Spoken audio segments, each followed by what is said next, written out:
Good morning, Cougars. Today I'll be interviewing Mr. Pohl and seeing why he came back to Lansing Catholic. Good morning, Mr. Pohl. How are you? Good morning, Paul. I'm doing well. How are you? Fantastic. Great. So I wanted to ask you a couple questions. What were you up to while you were gone? Yeah, so I was working here last year, and then I left for about a year, and I was working as a director of events for a Catholic ministry called Encounter Ministries in Brighton, Michigan. And I really I love the ministry.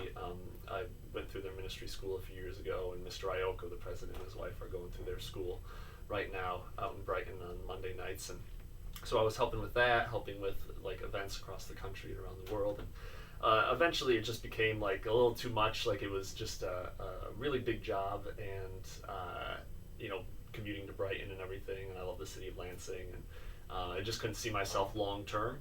And so I decided to come back. Okay. So last year you were our Dean of Spiritual Formation. So why are you back now as the IT guy?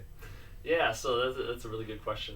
I don't, people who know me well know that I really do enjoy technology. I listen to a lot of like tech podcasts and things like that.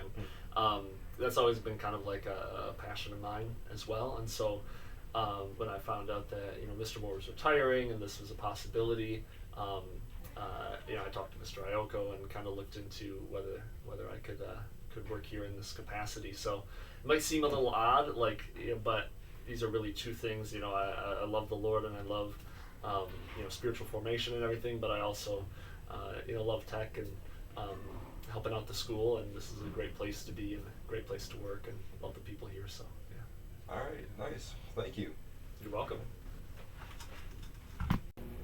That's all, Cougars. Now let's send it back to the news desk.